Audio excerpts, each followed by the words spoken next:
Okay, magandang araw po sa inyo lahat mga kaibigan. Welcome po ulit sa Batang Maynila Toys. Ngayon po panoorin po natin itong ambush interview dito po kay Presidente Bongbong Marcos. O dito po natanong siya kung bakit tila tahimik itong Malacanang dito po sa sa kaso ni Percy Lapid. At dito rin maririnig natin kung siya ba ay kumbinsido na namatay ba itong middleman dyan sa Bilibid at ang ikinamatay nito ay natural death. So yan po yung mga tinanong po sa kanya at yan din po yung kanyang mga naging pahayag dyan po sa, sa ambush interview. Kaya panoorin po natin. Ms. Maricel Gahol of TV5.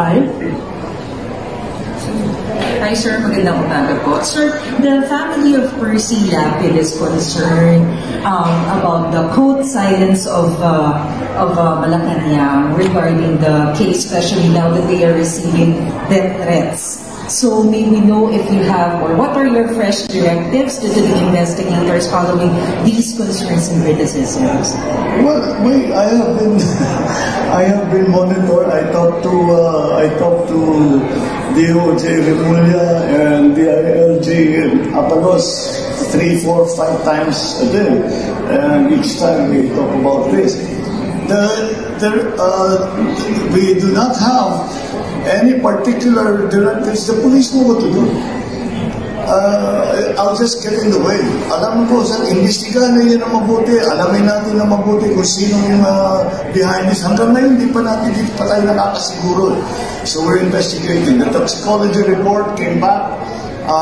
And mukha talagang walang lason.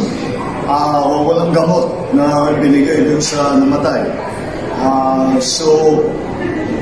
But I am still not satisfied that it was natural causes.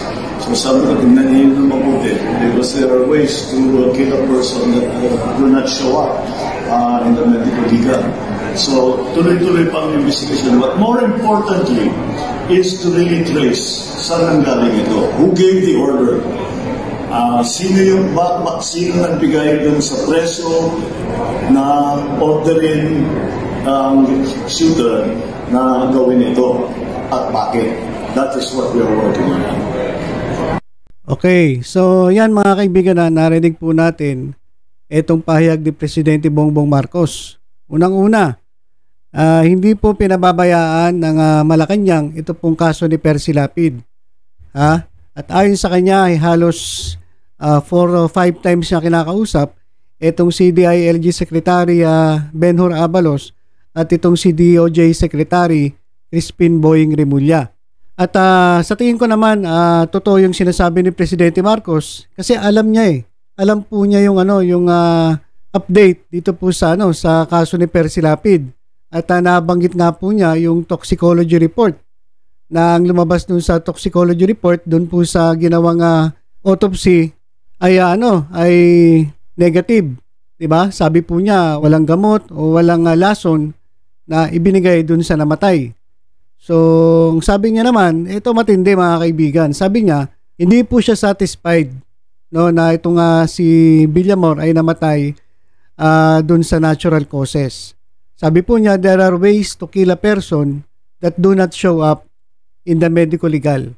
So, tuloy-tuloy pa ang investigasyon.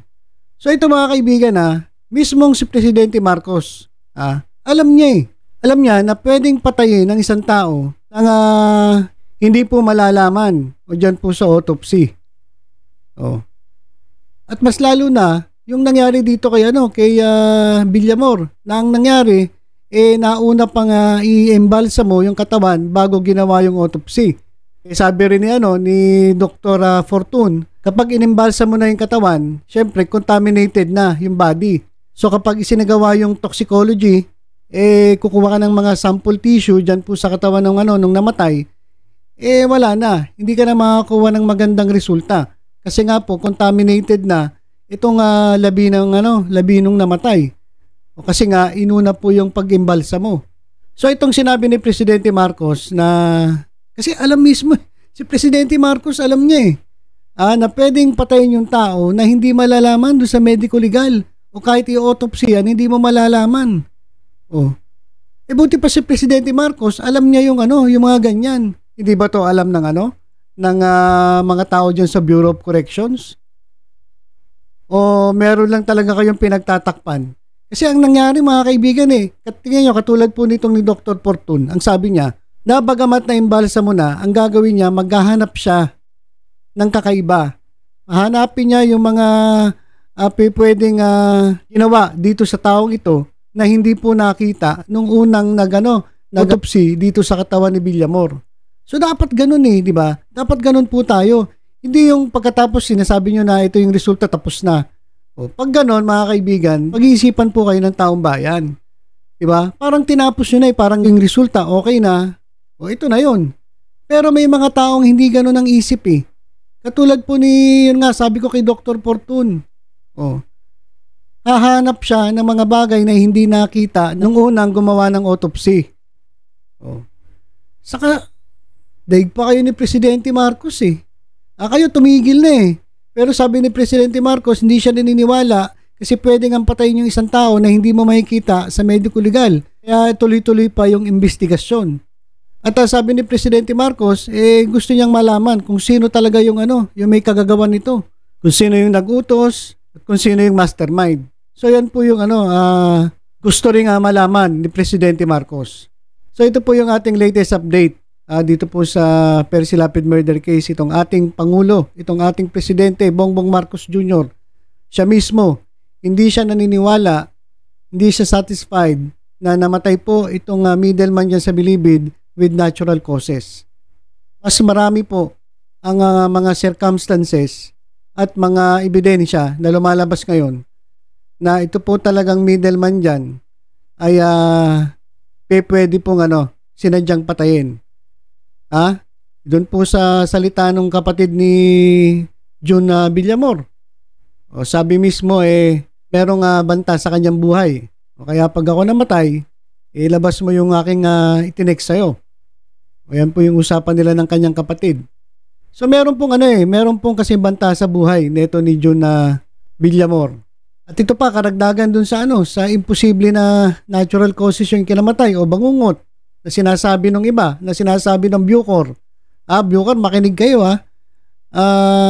tama yung sinabi ni PNP Chief Asurin. Alas 3 ng hapon, babangungutin ka. Para pong napaka-imposible. Saka hindi ka makakatulog dyan.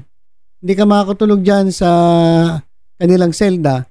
Dahil sobrang init po dyan. Siksikan po dyan. Usually natutulog po ang mga preso dyan. Kapag gabi na, sabay-sabay po silang natutulog. At yung mismong dinadaanan nila, doon na rin po sila nakahiga. Ganyan po ang environment dyan po sa Bilibid. Dyan po sa Selda, dyan po sa New Bilibid Prisons. O dyan po sa Muntinlupa.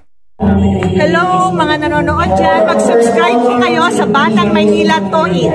Ay, mali, ganyan pala.